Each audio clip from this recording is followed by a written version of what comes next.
Hello guys, welcome back to my garden. तो अभी आप जो प्लांट देख रहे हैं ये हमारा स्ट्रॉबेरी का प्लांट है। तो इस 6 इंच के पॉट में मैंने 2 स्ट्रॉबेरी के प्लांट लगाए थे, जिसमें से इस वाले प्लांट पे 3 स्ट्रॉबेरीज ग्रो की हैं। और बहुत अच्छा प्लांट मेरा ये चल रहा है। दोनों बहुत मैच्योर प्लांट हैं। मैंने 1 महीना पहले शिफ्ट किया है इनको। और जब मैं लाई थी तो सिर्फ एक ही स्टोक के ही प्लांट्स थे, बहुत छोटे थे। तो अभी ये बहुत अच्छी तरह से ग्रो कर चुके हैं। स्ट्रॉबेरीज़ को ग्रो करना बहुत ज़्यादा टफ़ नहीं है। घर में हम बहुत ईज़िली कंटेनर्स में ग्रो कर सकते हैं। छोटे से छोटे चीज़ों में ये ग्रो हो जाते हैं।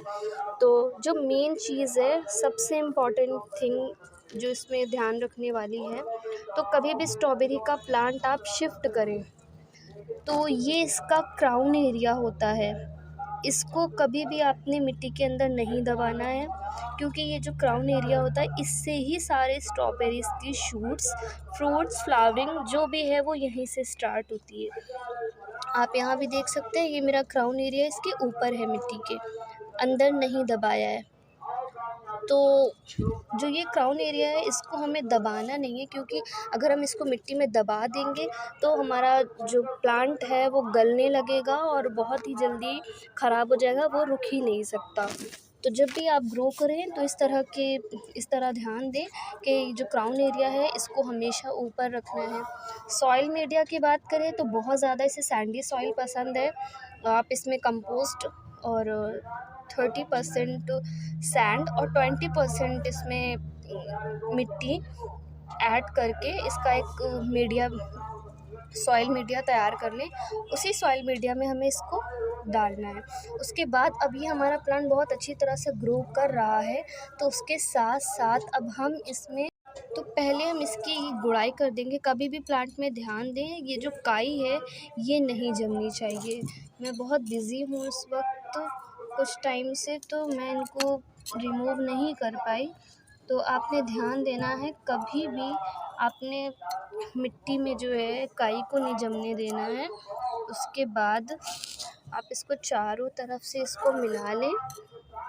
मिलाने के बाद हम इसमें जो ऐड करेंगे तो ये हमारा, मैंने जो ये कंपोस्ट तैयार किया हुआ है, तो इसमें मैंने 2 मुट्ठी गोबर की खाद ली है और आधी मुट्ठी जो है तो सरसों की नीम खली ली है और 1 चम्मच सरसों की खली ली है।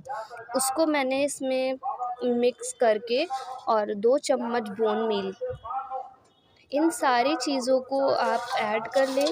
इस तरह से फर्टिलाइज़र जो है ये हमारा कंपोस्ट तैयार हो गया है। अगर आपके पास काऊ डंक नहीं है तो आप ऑर्गेनिक मैन्योर भी यूज़ कर सकते हैं। इसको हम अच्छी तरह मिला लेंगे और मिलाने के बाद हम इसको अपने प्लांट में ऐड करेंगे। तो मैंने इसमें गुड़ाई बहुत अच्छी तरह से कर दी है। आप गुड़ाई करते टाइम पे ये ध्यान दें कि आपने जड़ों को डिस्टर्ब नहीं करना है ज़्यादा डीपली, और जो प्लांट का जो नीचे का एरिया है इस सरफेस पे मतलब ज़्यादा आपने प्रेशर नहीं देना, क्योंकि जड़ों का सारा जो दारोमदार होता है वो यहीं से स्टार्ट होता है, इसी से ही रहता है। तो इस एरिया पे आपने ज़्यादा ज़ोर नहीं देना, साइड से सारी अच्छी तरह से कर ले, बीच में आपने नॉर्मली करनी है। उसके बाद अब हम अपने कंपोस्ट को इसमें ऐड कर देंगे। अच्छी तरह से कंपोस्ट ऐड करने के बाद हम इसमें मल्चिंग करेंगे। मल्चिंग क्या होती है कि इसके ऊपर मतलब मिट्टी के ऊपर हमने एक लेयर बनानी है। लेयर किससे बना सकते हैं आप? पैरा से बना सकते हैं, जो सूखी घास होती हैं उनसे बना सकते हैं, मूंगफली के छिलके से बना सकते हैं, पिस्ते के छिलके से बना सकते हैं। और मे बी अगर आपके पास ये सारी चीज़ें नहीं हैं तो आप एक पन्नी लें और पन्नी को चारों तरफ से मिट्टी के इस एरिया पे डाल दें। वैसे पन्नी ज़्यादा अच्छा नहीं होता है, क्योंकि उससे जो मॉइस्चर होता है वो डिसबैलेंस हो जाता है। तो सबसे बेहतर है कि सर्दियों में नॉर्मली सभी के घर में मूंगफलियां मिल जाती हैं।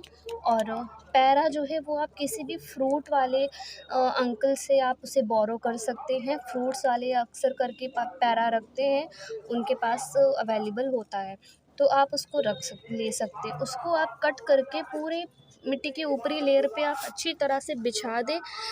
ये करना इसलिए ज़रूरी है, पहला तो हमारे स्ट्रॉबेरी के प्लांट को मॉइस्चर चाहिए होता है, तो ये मॉइस्चर को होल्ड करता है। उसके साथ-साथ जो हमारी ये भी स्ट्रॉबेरीज़ ग्रो हो रही हैं, अगर ये इसी तरह से मिट्टी में पड़ी रहेंगी, तो ये फंगस अटैक से तो ये अगर इसी तरह से पड़ी रहेंगी तो इसमें बैक्टीरिया, फंगस और जो इंसेक्ट्स हैं वो हमारे स्ट्रॉबेरीज़ पे अटैक करेंगे और ये बहुत जल्दी ख़राब हो जाएगी। तो मल्चिंग करना बहुत ज़रूरी है स्ट्रॉबेरी के प्लांट में। अगर आप मल्चिंग नहीं करेंगे तो ये लिटरली आपकी स्ट्रॉबेरीज़ जो है वो ग्रो नहीं हो पाएँगी अच्छी तरह से। तो ये सारी चीज़ें हैं और उसके साथ-साथ आपने इनको लिक्विड फर्टिलाइज़र देना है, जैसे कि बनाना पील फर्टिलाइज़र, केले के छिलकों को आपने एक रात के लिए भिगो के रख देना है। उसके बाद आपने उस पानी को छान के और वो जो छिलके उनको फेंक देने।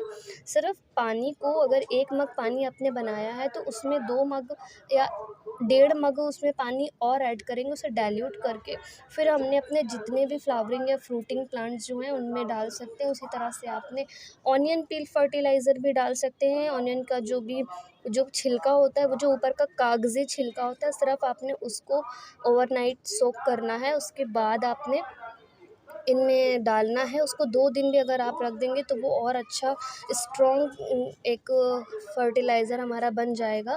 तो पर अगर आपके प्लांट नॉर्मली हैं, अभी मैच्योर नहीं है, तो आपने सिर्फ़ उसको 24 घंटे ही अपने मतलब उसको सोक करना है। उसके बाद आपने उसी तरह फॉर्म में डाइल्यूट करके, अगर 1 मग है तो 2 मग उसमें और पानी ऐड करके तब आपने सारे प्लांट्स को देने हैं। यही सीक्रेट मैंने अपने रोज़ प्लांट के साथ किया था। एंड देन इसका जो ये रिज़ल्ट है, ये ऑनियन पील फर्टिलाइज़र का ही रिज़ल्ट है, जो कि बहुत अच्छी तरह से हमारा गुलाब जो है वो ग्रो कर रहा है। मैंने इसे 15 दिन पहले दिया था और उसके बाद आप देख लें, ये बर्ड ये है, ये है, ये है, ये है, इधर है, ये है और भी हैं अंदर।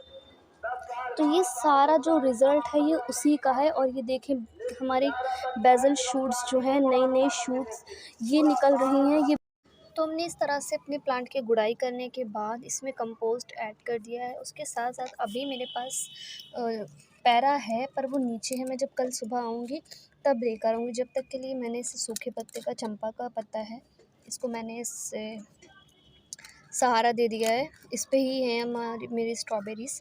तो उसके बाद अब हमने क्या करना है, मैंने देखा है कि मेरे प्लांट में चींटियाँ हैं अंदर और प्लांट के ऊपर भी चल रही थी। और अभी हमने इसमें कंपोस्ट ऐड किया है और उसके साथ ये एक्स्ट्रा केयर है एक तरह से। तो ये मैंने फंजीसाइड पाउडर को इस मग में 1 चम्मच के साथ ऐड कर दिया है। अब इसे मैं पूरी तरह से डाइल्यूट कर लूँगी। इसको मिक्स करने के बाद मैंने इसको थोड़ा-थोड़ा देना है साइड से। तो इससे क्या होगा कि हमारे प्लांट में जो भी कंपोस्ट दिया है, वैसे तो कंपोस्ट जो मैंने दिया है ये कभी भी बैड इफ़ेक्ट नहीं करता है, लेकिन स्ट्रॉबेरी का प्लांट बहुत ज़्यादा एक तरह से थोड़ा वो भी रहता है, सेंसिटिव है। इसकी जड़ें बहुत जल्दी गलने लगती हैं, बहुत ही मैच्योर, मतलब इसकी जड़ें इतनी ज़्यादा मैच्योर नहीं होती हैं। तो अब ये क्या है कि पूरी तरह से हमारा प्लांट सेफ़ हो गया है। अब इसकी जड़ों के गलने का कोई ख़तरा नहीं है, ओवर वाटरिंग का भी कोई चांस नहीं है और जो भी इसके अंदर चींटियाँ या किसी भी तरह के बैक्टीरिया इसके सॉइल में हैं, वो भी डेड हो जाएंगे और हमारी स्ट्रॉबेरी बहुत अच्छी तरह से ग्रो करेगी। और इस पानी के डलने से ना, जो भी इसमें बैक्टीरिया थे वो तो उनका अटैक तो ख़त्म हो ही जाएगा, उसके साथ साथ अब ये पूरी तरह से प्रोटेक्ट हो चुका है बैक्टीरिया फ्री। सो वीडियो अच्छा लगे तो please like subscribe my YouTube channel और I hope you all well. So take care, happy gardening. इसी तरह से गार्डनिंग करते रहें और अपने भी छतों को और अपने घरों को ऐसे सुंदर से सजाएं। Okay, bye.